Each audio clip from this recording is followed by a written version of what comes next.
बहुत शौक है ना क्रिकेट को कंपेयर करने का इंडिया और पाकिस्तान को। मेरे प्यारे पाकिस्तानियों, अब जरा मैं तुम लोग को बताता हूं कि जो हमने इतनी बड़ी अपनी पीएसएल बनाई हुई है, 2 टके की पीएसएल लीग, जिसको कुत्ते भी नहीं देखते, उस लीग में से कौन से क्रिकेटर्स निकल कर आए हैं। और आईपीएल, जिसको हम लोग कहते हैं ना कि भाई ये फिक्स लीग है, ये लीग है, फलां लीग है, ढिमकाना लीग है, उस लीग में से कितने प्लेयर निकल कर आए हैं जो इस टाइम पर इंडियन स्क्वाड में होना चाहिए, लेकिन वो बाहर बैठे हैं, उनको मौका नहीं मिल रहा खेलने का। मैं आप लोगों को डिटेल में बताता हूँ। 7 ऐसे खिलाड़ी हैं जो कि जिम्बाब्वे के अगेंस्ट होने चाहिए थे, लेकिन वो नहीं हुए, उनकी जगह नहीं बन पाई। डिटेल में बताता हूं और तुम लोग भी मानोगे कि भाई लानत है पाकिस्तान की क्रिकेट लीग के ऊपर और पाकिस्तान की क्रिकेट के ऊपर कि इतनी बदबूदार और वाहियात किस्म से पाकिस्तान ने अपनी लीग बनाई है कि पाकिस्तान को प्लेइंग 11 के लिए लड़के नहीं मिल रहे और इंडिया के पास इतने प्लेयर्स हैं कि वो 8 से 10 टीमें इंटरनेशनल बना के छोड़ सकते हैं। खैर, पहले मैं आप लोग को स्क्वाड बताता हूँ। जिम्बाब्वे के खिलाफ जो इंडिया ने बताया है, ये स्क्वाड बहुत शानदार है। और फिर मैं आप लोग को 7 लड़कों के नाम बताऊंगा। 7 वो लड़के जिन्होंने शानदार तरीके से परफॉर्म करना था, शानदार तरीके से जीतना था, मगर अनफॉर्चुनेटली वो नहीं कर पाए। और मैं हैरान हूँ इस बात के ऊपर कि वो क्यों नहीं कर पाए। अब देखो, सबसे पहले शुभमन गिल आपके कप्तान रहेंगे। बहुत शानदार कप्तान है, बहुत ही आउटस्टैंडिंग कप्तान है। दुनिया में इस टाइम पर मैं बोलूंगा जिस तरीके से उन्होंने आईपीएल में कप्तानी की, कमाल कर दिया, लिटरली कमाल कर दिया। इसमें शुभमन गिल का कोई कसूर नहीं था कि उसकी टीम बाहर हुई। बाय द वे, इसने कप्तानी शानदार की थी और इसको अब देखा जा रहा है नेक्स्ट बिग थिंग की वजह से।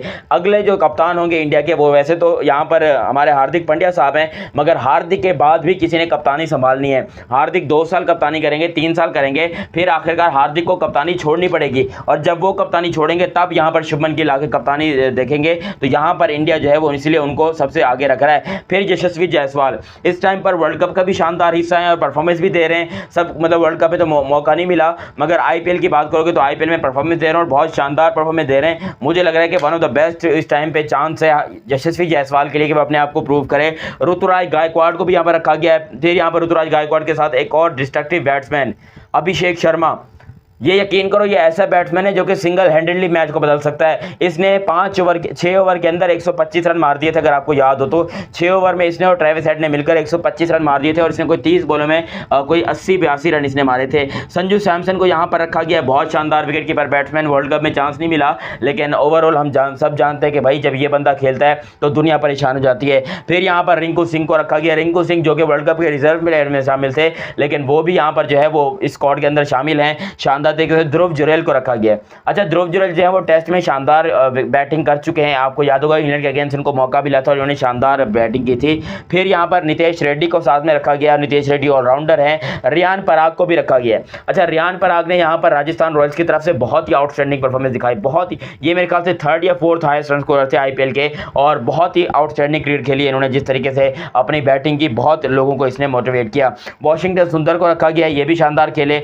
रवि बिश्नोई, और रवि बिश्नोई को मैं आपको बता दूं, ये टी20 में आईसीसी की टी20 रैंकिंग में नंबर 1 बॉलर के तौर पर रह चुके हैं। तो रवि बिश्नोई भी इस टाइम पर फुली 100% अपनी फॉर्म में। वॉशिंगटन सुंदर के साथ रवि बिश्नोई, फिर आवेश खान, ये भी यहाँ पर राजस्थान रॉयल्स की तरफ से खेलते हैं और शानदार खेलते हैं। इन्होंने भी बॉलिंग करवाई और क्रूशियल मोमेंट्स के ऊपर राजस्थान रॉयल्स को इन्होंने मैचेस जितवाए। और फिर यहाँ पर खलील अहमद को रखा गया, ये भी बड़े शानदार बॉलर हैं। और उसके अलावा मुकेश कुमार ने भी ठीक ठाक बॉलिंग की है। लेकिन देखो, मुकेश कुमार, आवेश खान, खलील अहमद, इनके अलावा कुछ ऐसे प्लेयर्स हैं जिनको मैं कहता हूं कि इंडिया को शामिल करना चाहिए था। फिर तुषार देशपांडे ने भी बढ़िया परफॉर्मेंस दिखाई है, इसने भी ठीक ठाक खेला। अच्छा, ये तो इंडिया के वो प्लेयर्स हैं जिन्होंने जो कि प्लेइंग 11 में शामिल है, जो कि स्क्वाड के अंदर शामिल है। इंडिया के मैं उन प्लेयर्स का नाम अगर आपको बताऊं जो कि स्क्वाड में शामिल नहीं है तो लोग परेशान हो जाएंगे कि भाई ये क्या हुआ है, ये कैसे स्क्वाड के अंदर शामिल नहीं है इतनी अच्छी परफॉर्मेंस देने के बावजूद। सबसे पहले यहाँ पर मैं बताऊंगा मयंक यादव एक बहुत ही तगड़े और बहुत ही आउटस्टैंडिंग बॉलर हैं। 150 प्लस की बॉलिंग करते हैं, आप लोग को याद होगा। मुझे लगता है कि जिम्बाब्वे के टूर के लिए मयंक यादव का होना जरूरी था। और ये भी नहीं कि मयंक यादव इंजर्ड हैं, कुछ उनकी इंजरी वगैरह का मसला नहीं है। वो इंडिया का फ्यूचर बन सकते हैं, वो 161 की स्पीड को जो है वो तोड़ सकते हैं। मुझे लगता है कि मयंक यादव का होना जरूरी था।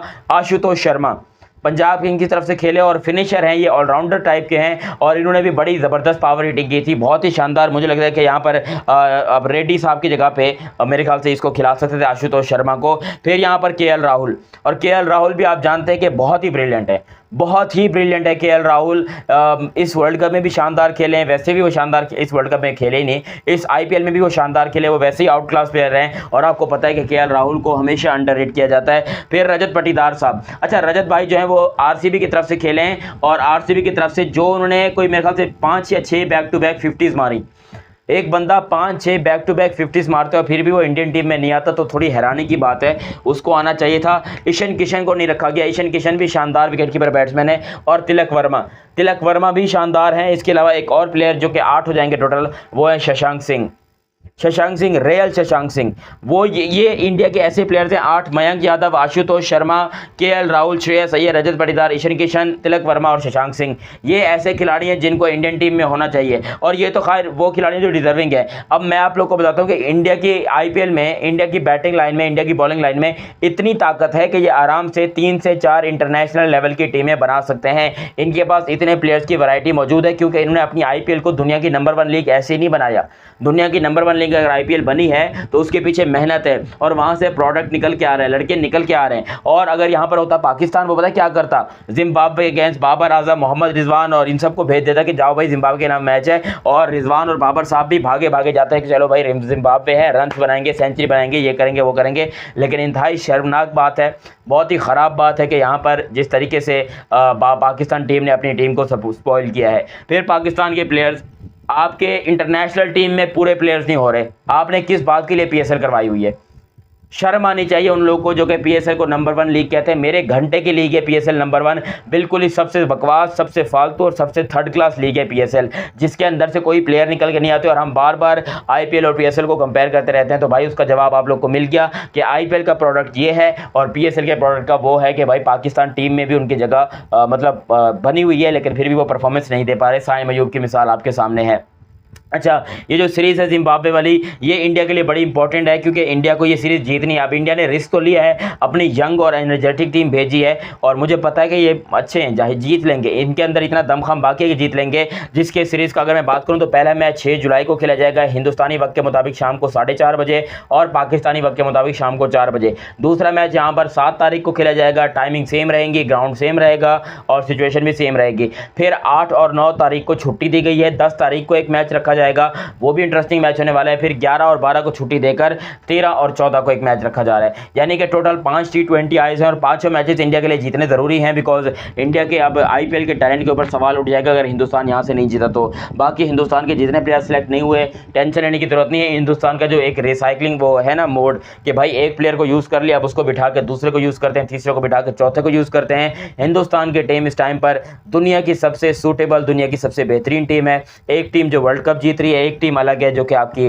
जिम्बाब्वे के खिलाफ जा रही है। और अगर हिंदुस्तान चाहे तो कम से कम 3 से 4 टीमें अपनी और भी बना सकते हैं जो कि खिला सकते हैं। और अभी टेस्ट स्क्वाड जो इंडिया का अनाउंस होगा, वो मेन चीज़ तो हमें तभी पता चलेगी जब हिंदुस्तान का टेस्ट स्क्वाड अनाउंस होगा, क्योंकि वहाँ पर पता चलेगा कि हिंदुस्तान में कितना दमखम बाकी है। बाकी बहुत ज़्यादा जो है दुआएं हैं हिंदुस्तान के साथ कि वो जिम्बाब्वे को हराए। और वर्ल्ड कप को बहुत बहुत मुबारकबाद हो, जिन्होंने भी वर्ल्ड कप देखा सबको बहुत बहुत मुबारकबाद हो। बाकी अभी तक आपने चैनल सब्सक्राइब नहीं किया तो सब्सक्राइब करो और बेल आइकन दबाओ। मिलते हैं अगली वीडियो में, तब तक के लिए आप मुझे दीजिए इजाज़त। अल्लाह हाफिज़।